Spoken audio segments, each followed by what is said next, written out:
Hey, Kate. But an episode, oh my gosh. Yeah. Oh, geez. A lot of the things that we have now today, he helped build the foundation for in the years that he ran the NIH. One of the measures he passed as NIH director had to do with obesity.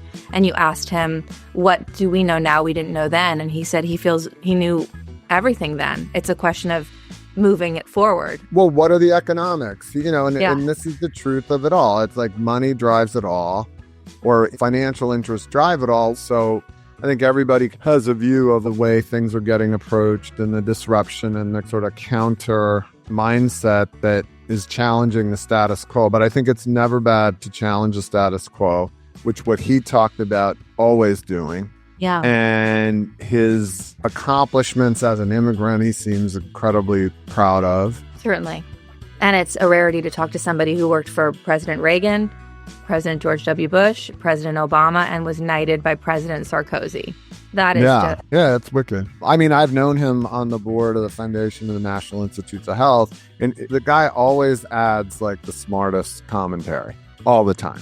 So to be in the presence of someone so brilliant, so cool, also, easy to talk to. And I think that's what I think people will be impressed by in this episode. Agree.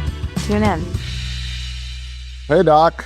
How are you? Good. How are you, Jim? Thanks for being here. It's a real honor to have you here. Thank you for having me. All right. This summer, you published this book, Disease Knows No Politics. What a great title. Like, so timely. Why write the book now? What prompted you to do it? To be honest with you, it was not like for now, okay? It's one of those things that happens. I had a good friend of mine who's badgered me for 13 years to write a book. He said, your story is special. It's all one. Oh, so special. No time. I don't have time. I'm busy with other things. And well, who wants to write a book? But time opened up 3-4 years ago. And I said, okay, I'll do it. If I find a way to do it effectively. But the title actually is not new. We selected this title a while back with the publisher and advisors because it was actually the sentence I pronounced when I was being nominated for the job of NIH director. If you recall, at that time, there was a huge controversy about stem cell research. Yes. And it wasn't funded, and pro-life, pro-choice, Bush, and so on and so forth. And so there was a huge tension there. And I agreed to be the NIH director for one reason, is that when I was at Hopkins, I was the executive vice dean, but I tried to develop the research, and we couldn't get any funding for stem cell. We had Gerhardt, who was a leader in the field, and couldn't get money. So I got private money to create a cell engineering institute. So I knew that the thing was blocked. There was no federal money at all. And then Bush made the decision that he said, well, if the embryo has been destroyed, might as well use it for research. And so he allowed the research to be funded for the 78 lines that were already destroyed.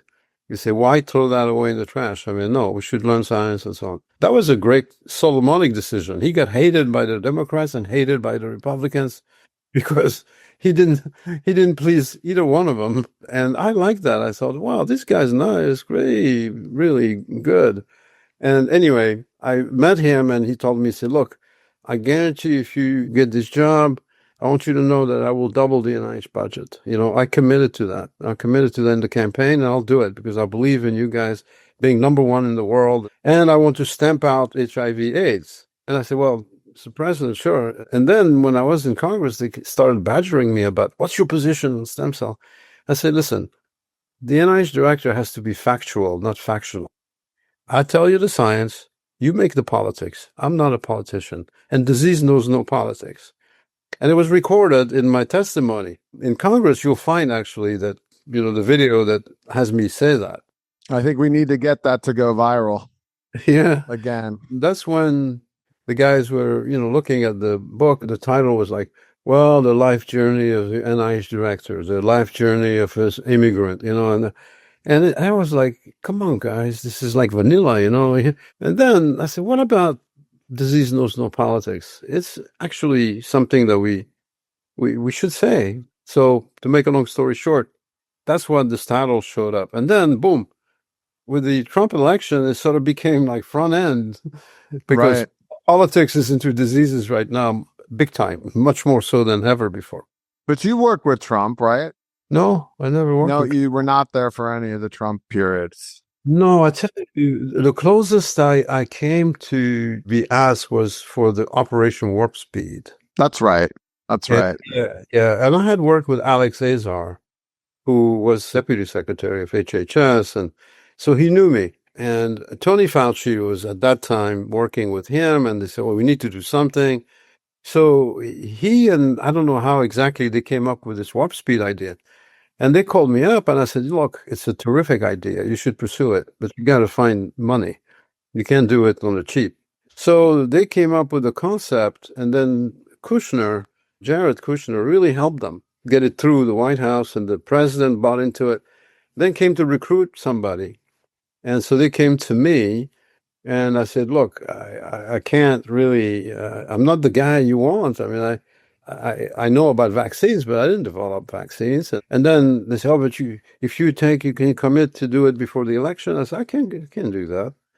You know, it depends on the attack rate, how many cases there would be over what period of time to prove that it works. And I said, by the way, you should take somebody like Mansef Slaoui, because he's really had the vaccines at GSK, his experience and so on. So then the leak came out that the White House was going to ask me. But then when they checked the background of what people said, I had said that the management of the pandemic early on, right, is amateur hour. Uh-huh. It's published. It came out. If you look it up. But I was saying that about the testing.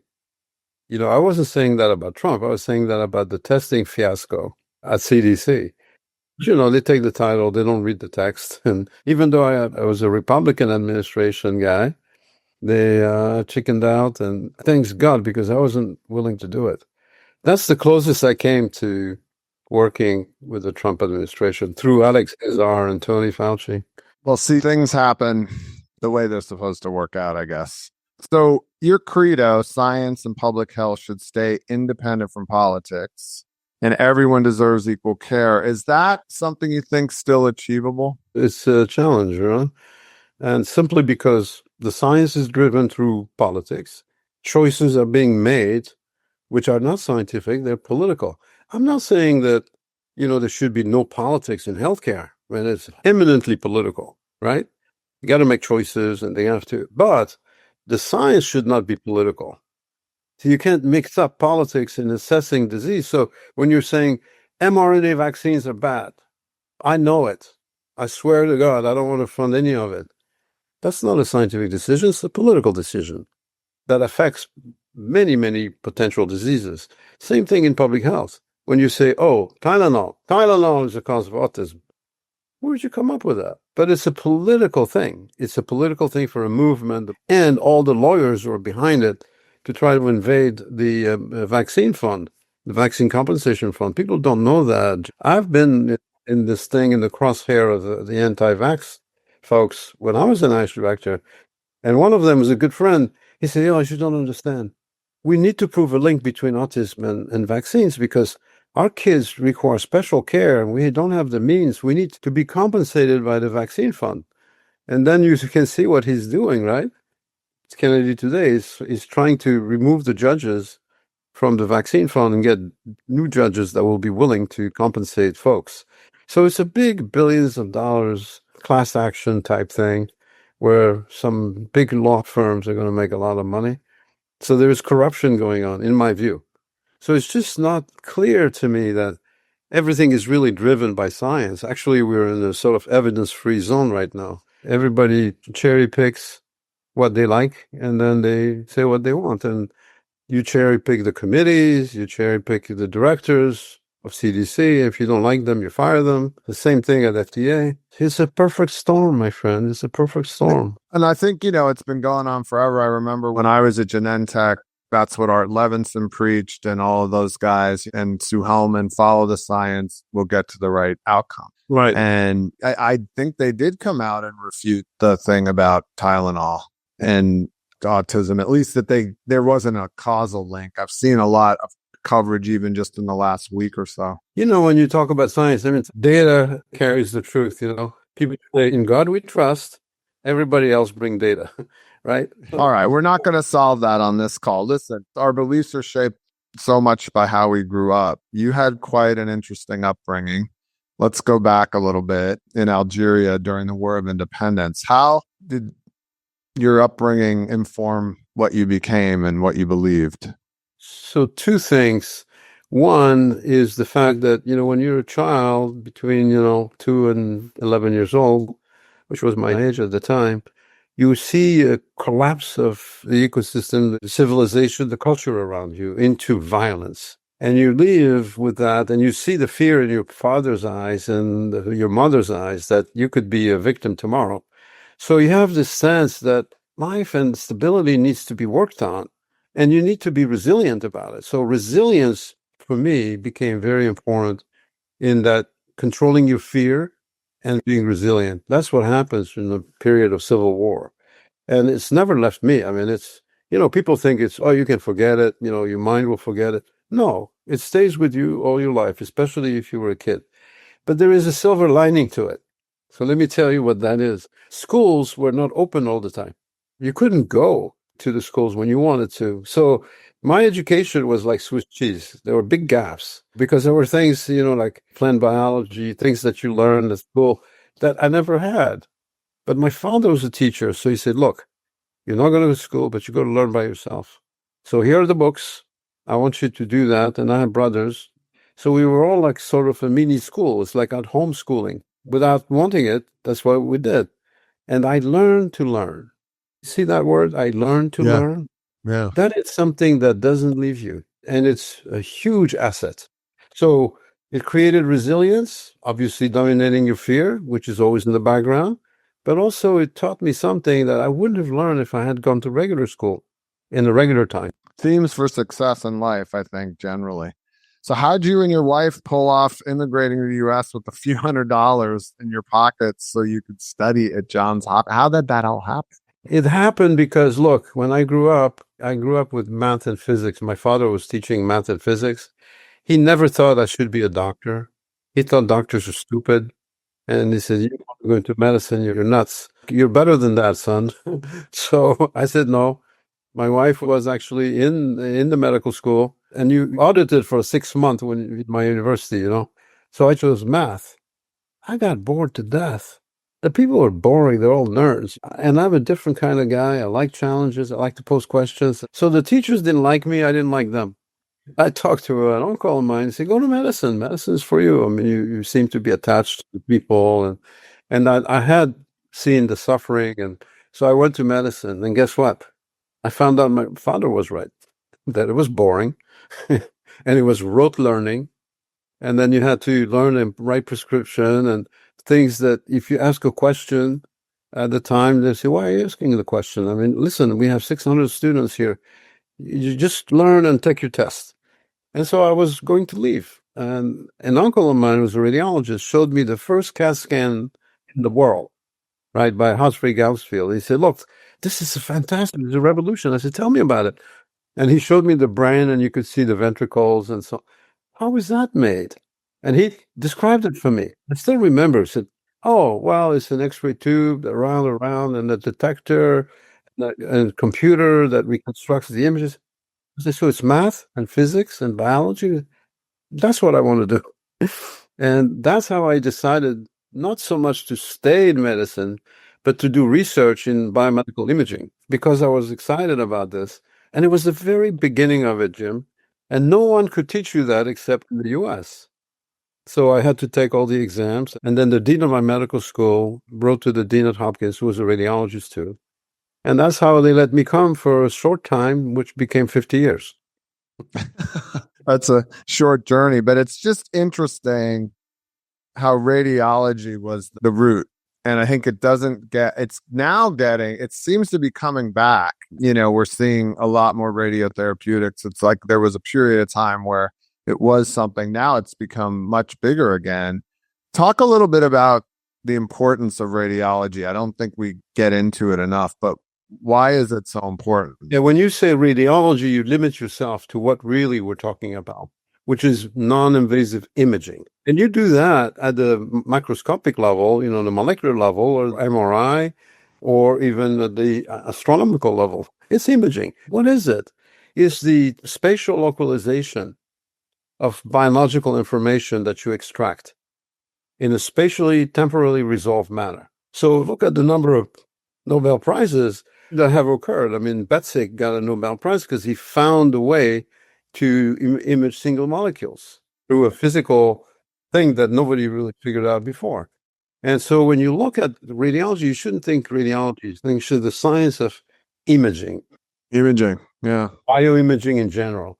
Because the reconstruction algorithms, the technologies, how do they change? They change by what they use. They use X-rays, or they use sound, or they use radio waves for MRI, or radioactivity for others.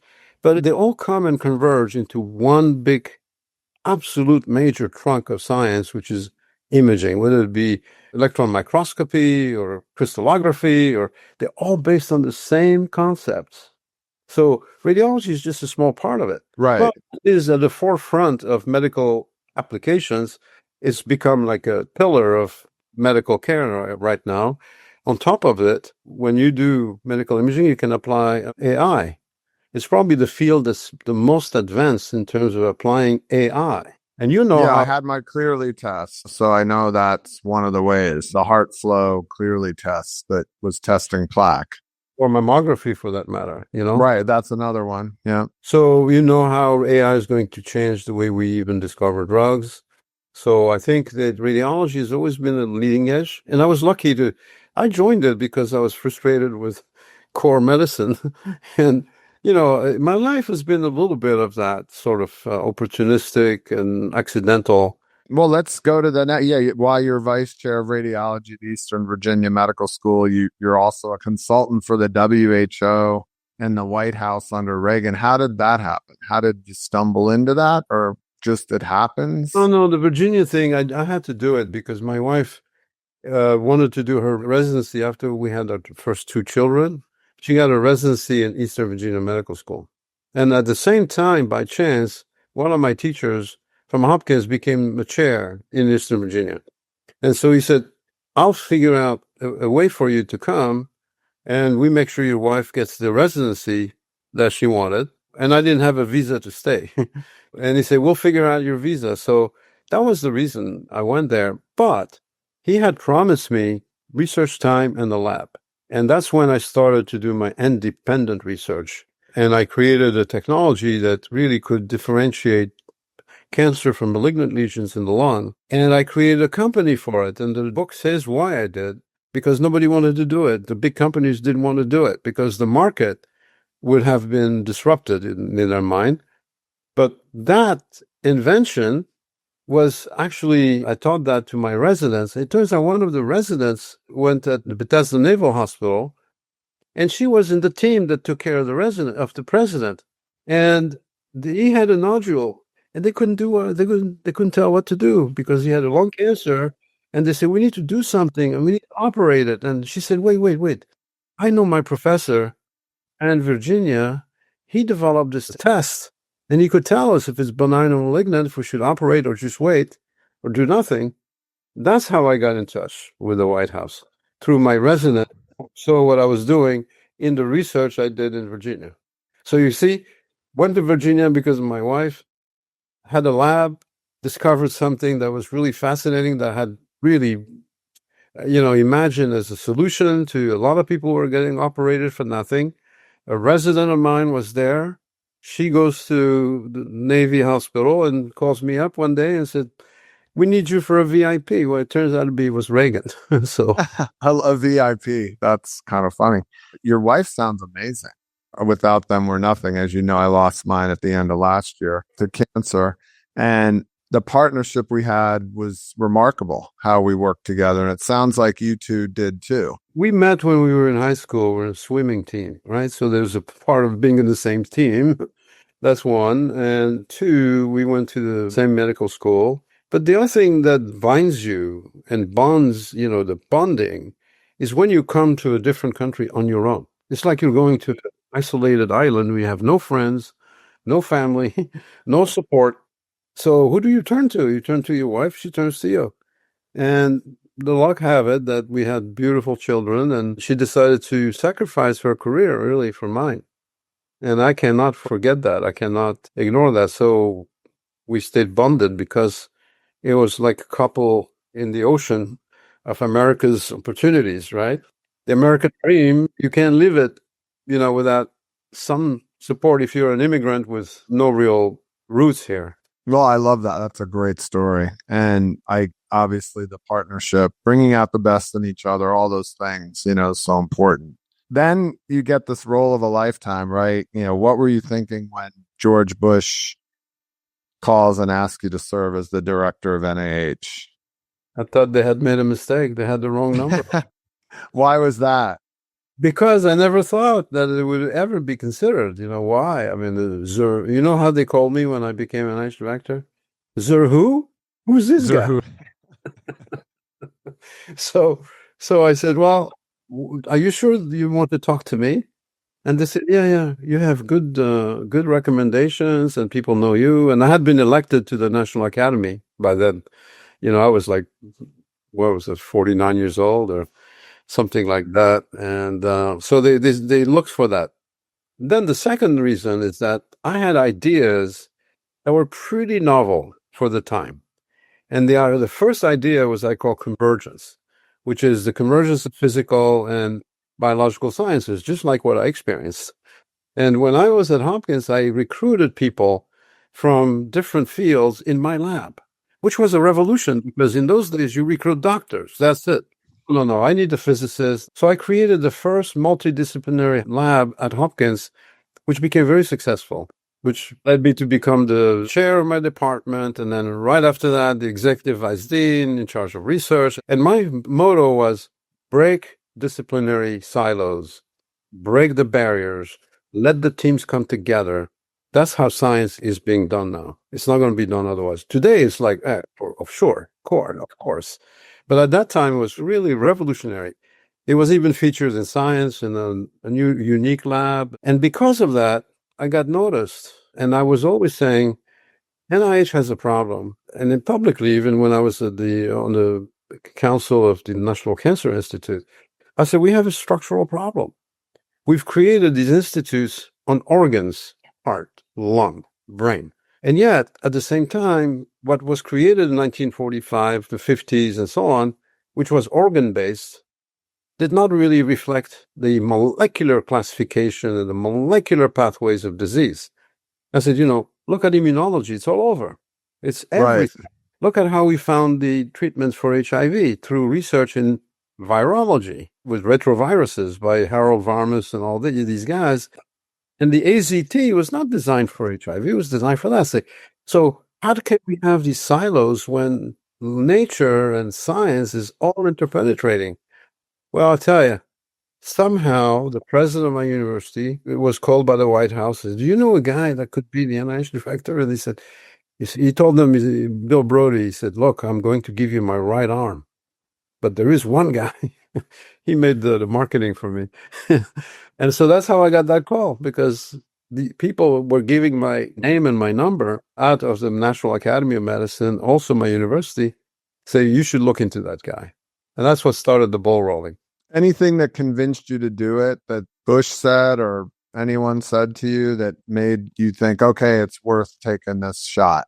When they said they were committed to doubling the NIH budget, they wouldn't back off. When they said that they wanted to make the difference in HIV/AIDS globally, I said, well, these guys are serious. And when they said, well, I asked them, I said, you understand that I'm an immigrant, and you understand I'm a Muslim, and you want to appoint me after 9/11? And they say, yeah, it's okay. The president only looks at your character, and if you're a citizen in good standing and you fit this what we need, you'll be considered. I thought that was pretty open-minded, and I said, okay. But the key thing was, because I tell you, there was a reaction of, wow, my God, the White House calls me. And then you go to fear. Wow, I might get in the front page of the New York Times or the Washington Post with a scandal and so on. So I did my due diligence. The one guy who convinced me, at the last thing, it was Harold Varmus. And I recount that in the book. He knew me because I had worked on his department, MSK, as an advisor, and I was on the National Cancer Institute. So I was somewhat known. And the people at Hopkins were saying good things. And he said, look, it's actually the right thing to do. I said, look, I don't have your pedigree. I'm not a Nobel laureate. And he said, don't worry about that. He said, your story is a convincing story of leadership and adaptation. And you came from nowhere. Look where you are at Hopkins. And people will love that. And that's what the institution needs. So that's how it clicked. And that's the moment when I said, all right, I'll take the plunge. I mean, and look what happened. So walk us through a few of the big achievements under your leadership and how they laid the groundwork for today. What were some of the big things? I would summarize it in three. Number one, I was very convinced that the peer review system was too conservative. Yeah. And I created the Pioneer Award, the New Innovator Award, and a series of awards that did not have the standard peer review process, which is a terrible thing. I mean, the peer review process is good at preventing bad science. It's terrible at identifying great science. Why? Because you have these diverse panels, which are mandated, by the way, by federal law, and you can't escape them. You got to have representation and diversity, the north, the south, the east, the west, the tomato, zucchini, a carrot, you know. And they come together, and you know what happens when you have a group like that? You have a regression to the mean. Yes. And I said, forget that. So I would say my first contribution that I wanted was that, the Pioneer Award, which has been considered by the Academy very successful. Then the second was what I was just telling you about, the physical sciences and biological sciences coming together with computational sciences. I doubled the funding of non-biomedical fields when I was the director. The third one was the organizational change, where I said, you know, each institute has very strong constituencies and advocacy groups. You don't want to mess with that, but you want them to work better. And so what I did, I created the roadmap for medical research. And the roadmap for medical research was based on one sentence. I said, look me in the eye, let's talk. Tell me what NIH should do in science today that no institute can do. Yeah. And I let that go, and I convened 300 people from all walks of science, and they okay. I mean, it was amazing. It was July, August. Only one guy turned me down because he was in Australia with his family. And so it tells you the power or the influence that you have, which I didn't appreciate, actually. And then they came, and we had like all these ideas about we need to do this, we need to do that. And then we crystallized that into a roadmap, which basically said next generation of scientists. In other words, we call the scientific teams of the future, the molecular pathways of disease, which was the reclassification effort of all diseases. And that was huge. That's huge. That was huge, yeah. And then the re-engineering of the clinical research enterprise, which was basically the three themes. So leading edge science, multidisciplinary science, and a focus on reclassification of diseases and their understanding. It led to a Reform Act. Congress bought it. They voted for the reform in 2006. It sounds like it's not that long ago, but I guess it is. The other one you got started that's taking flight now is the focus on mental health and behavioral disorders, right? So talk to me a little bit about that. I mean, I would say it took a long time for social media and the phone and all these things that have affected the kids for that to get better recognized, of course, going through COVID and what that probably caused. Do you think we're far enough there? You know, at least we're on our way? I don't know. No, Jim, that's the frontier, you know. And it's frustrating because when I was doing the roadmap, I was very underwhelmed by the proposals from the mental health folks and the neurology folks, the institutes. I said, you guys are too conventional. I mean, we got to do better. And so brought them together. They were great directors that I had recruited, you know, Story Landis, Tom Insel. And we sat down and we said, what's missing? What's missing?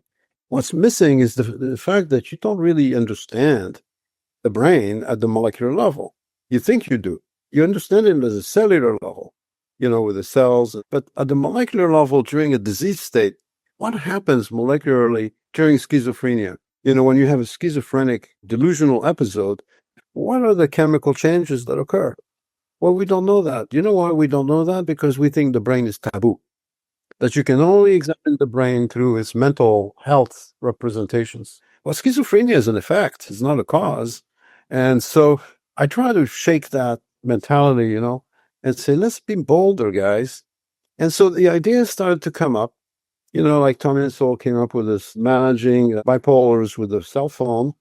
And the Brain Initiative was drawn, the blueprint for brain, which really started to break the barrier of this being taboo. You cannot get a CSF, a TAP, in clinical trials in the US. 90% of the time, people say no. You can biopsy the brain. We do microbiopsies in animals and so on. With microdialysis, you can see what happens. You don't do that in humans. The IRBs will tell you no. And I give him the example. The first guy who put a catheter in the heart, Forsman, in 1938, got fired by his chief. And then he got the Nobel Prize 12 years later.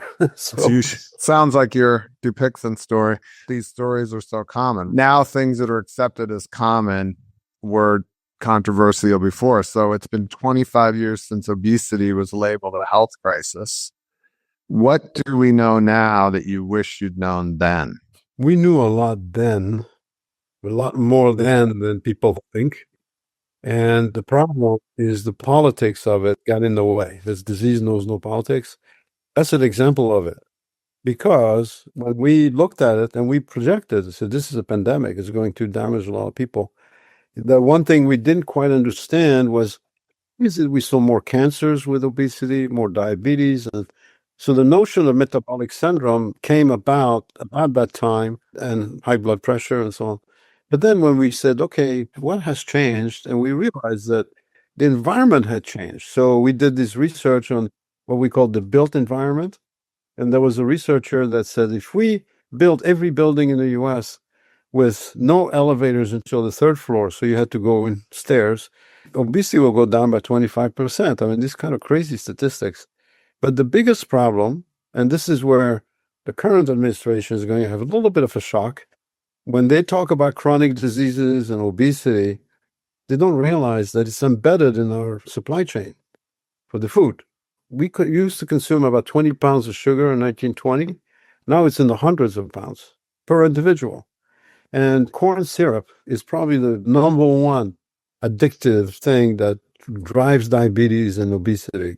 If you try to change that, you get absolutely killed. And I did. I went to Congress and I said, we need to tax sugar. Yeah, wow, you know how that went. They say, Elias, you'll get fired before we tax sugar. Because we tax sugar, the head of appropriation, he said, Elias, I love you, but if we tax sugar, I'll get fired from my job like this by the agricultural lobbies. And I don't know if you know, Kennedy promised not to influence the agricultural policies at his hearings. Because I know the subsidies for corn syrup in agriculture, $60 billion a year. Oh, wow. It's bigger than the NIH budget. And you're going to tell these guys that you want to fix obesity by destroying their business and their subsidy and taxing what they do? I mean, it's like when the tobacco companies were fighting against tobacco being a toxin. So I think there are structural impediments that have nothing to do with biomedical research or the obesity crisis. It has to do with social issues, socioeconomic issues, and the built environment that we've built for ourselves. Think this stuff works itself out over time? I mean, you've got the GLP-1, so there's a lot of talk about the change of food. It doesn't address the fundamental reasons why. It's the corporate infrastructure, the agricultural structure. But I think what tends to happen over time when you have a pandemic is that, there will be a selection because some people will be responsive and self-correcting, like people stop smoking. You see that, the health movements. But at the end of the day, what needs to happen is a public health intervention of some kind. That, I think, is the next step. Just like we use statins, and we really reduce the rate of cardiovascular disease and atherosclerosis to a huge extent, right? Just like we treated hypertension, and we reduced the mortality, morbidity of cardiovascular disease by 2/3. The same thing is going to happen here.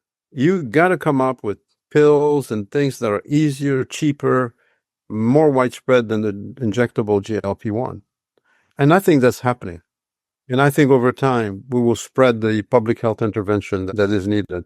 Do you think the U.S. is under threat as a leader in healthcare innovation? And how do we change it? What can we do? My analysis is that we're facing a comedy of errors, if you will, because the ecosystem of biomedical research was created in 1945, not just biomedical. And it was created on a compact between industry, between universities, and between government. All three played a big role during the war. And that was sort of fast forwarded for the civilian part of the world. And for 75 years, that's what has led to the supremacy of the United States. So there are about 7 components when you look at that. And I'm an engineer, so I look at that in components. Number 1 is federal funding, because it funds the basic science. Number 2 is universities, because they find the knowledge and they train the generation of scientists that you need. Number 3 is the industry, pharma. Number 4 is immigration, because you need the talent that you don't have. And number 5 is philanthropy, which is now taxed. So look, everything is in the challenge. Funding, they want to cut it. Universities, they want to punish them. Pharma, they have pricing issues, and we want to make pharma buckle. And then the philanthropy, well, they're politically this, so we tax them. Now, I just talked to a president of university. He's got to pay $200 million in taxes. He said, you know how many scholarships I could give for that? And then venture capital, is very scared right now. There's a lot of uncertainty. It's a perfect storm. The key thing, though, is that others are going the other way. So today, China announced a new visa called the K visa, where people can go in, even if they don't have a job, looking for a position, and they're attracting top quality talent. Here, we're mixing up the H-1B visa, $100,000, on people who we need, because we are 4% of the world population and 25% of the economy. You cannot train enough people in the U.S. for supporting that size. And every graduate program right now is 50% non-U.S. born. The essence of what made us strong is being challenged. And I think that's why I answer, if cooler heads don't prevail soon, we're going to be in deep trouble. And at this point, there's no coordination. The funding issue for the federal government is a deficit question. The universities is a political question. It's ideological. And then the thing about pharma, which is true, the prices are too high. It's, again, a populistic thing that we want to do, and the people want it done, but they don't understand the consequences on the total ecosystem of government and, universities and industry. Are you talking to the current folks about this? Are they listening to you, do you think? Yeah, they deny that they want to destroy the system. They say, it's exaggerated. You guys are talking about skies falling and so on. And no, we don't intend that. The president wants absolutely to keep, America first, number one. But they're not going on the basis of evidence. They're going on the basis of opinions. And I keep telling them, look, if you look at the number of scientists we have and engineers, 2.8 million. China has 4.2 already, growing faster. They went from 300,000 students to 12 million students, a lot of them in STEM. And they're going to pick and choose the best in the world. And look at our own companies, our own labs. They're 50% foreign born. What do you want to do? And this idea that all the jobs that are created in America, no matter what, need to go to American boys and American girls and no one else, that's a very, very dangerous thing when you have 330 million people as opposed to 1.4. Jim, let's pick the smartest person you know. Is it a 1 in a million person? Probably it is. That means that in the U.S., if the 1 in a million talent, the Einsteins of the world, you have 300 of them, 330 of them. China, with 1.4 billion, has 1,400 of them. India has the same number. So Look at the balance. It's not there. We need to get that done. We need to let some of those guys in. Just a little on FNIH, because we both serve on the board. Do you think an organization like that can help bridge some of these gaps? Well, FNIH was designed by Congress to help, because Congress realized that there were cultural frictions between the government, NIH, and the industry, because it was a government organization. Yet at the same time, NIH was the driver of innovation. So how do you get industry and NIH at the same table? And you notice that because of that, the Congress created this and created sort of a safe harbor environment that would be transparently managing the relationships without industry getting into the NIH business. Because what everybody's afraid of is that you get industry or special interest driving the scientific agenda. So I say disease knows no politics, and I should say also the profits should not know disease, right? And the opposite. And so that's the reason why FNI is so important. There's one for the FDA as well. FDA is even really more difficult because people are accusing, I mean, even Kennedy, the Secretary Kennedy, accuses the FDA to be under the control of industry because they get the user fees. You know, when you think that way, and there is oil and water when it comes to government and private industry, as you well know, across all government, you know, whether it be military or health. So you got to have these buffer institutions like FNIH. Agreed. So thanks. I'd be remiss not to cover it, given what we do there. Do you stay in touch with Bush and Obama? Do you talk about these things? Not really, no. They're very cagey about saying anything, talking about anything, you know, and they're very conscious of the weight of their words. I talk about the fact that healthcare needs reform, and I wrote the chapter there that I think is controversial, which I like, talking about ways of approaching the healthcare disaster we're living. Well, we're in the middle of it, proving again there's nothing more important than your health. Exactly. Which is what we're all about.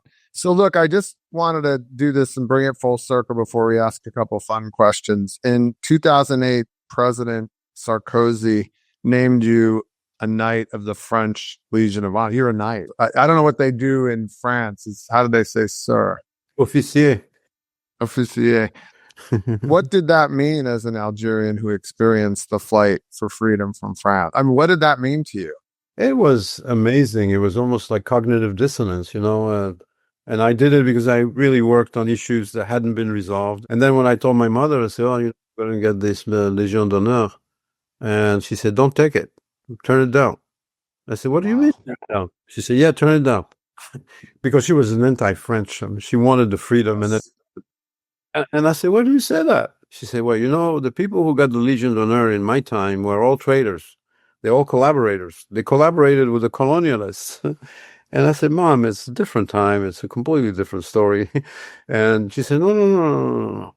And I said, "You know, they never gave it to an Algerian after the independence, you know." And, "Oh, really?"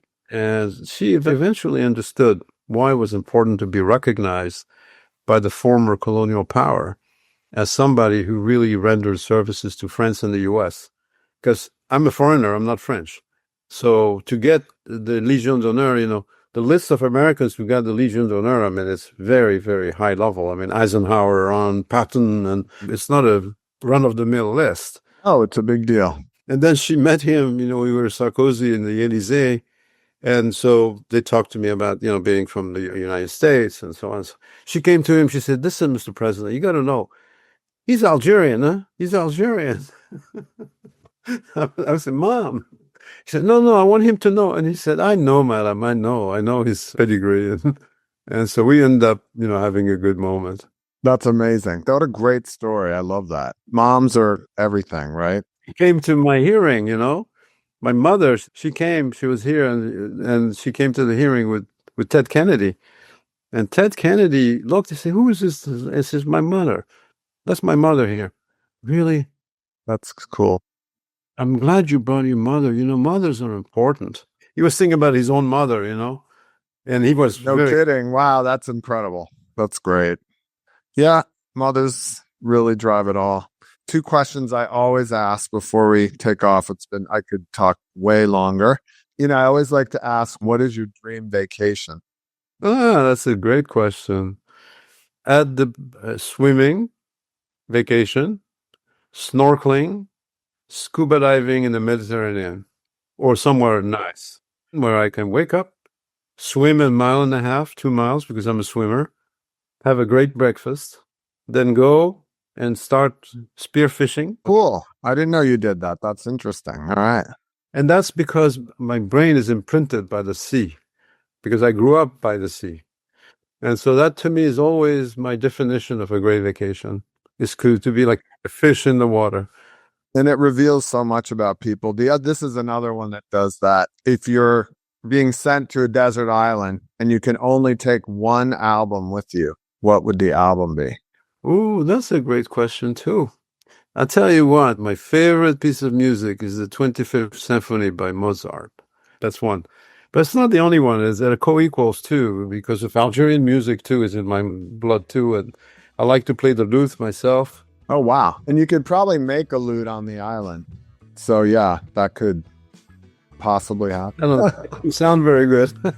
I'm excited to get this out there. Let's keep at it. You're just challenging people to be better. Simple Don't enough. comply. Anticipatory compliance is not good. That's right. All right. Hey everyone, thanks for joining me on the Get Real podcast. I hope you feel a little healthier hanging out with me. It's going to be a lot of fun passing this along to others. Please subscribe below.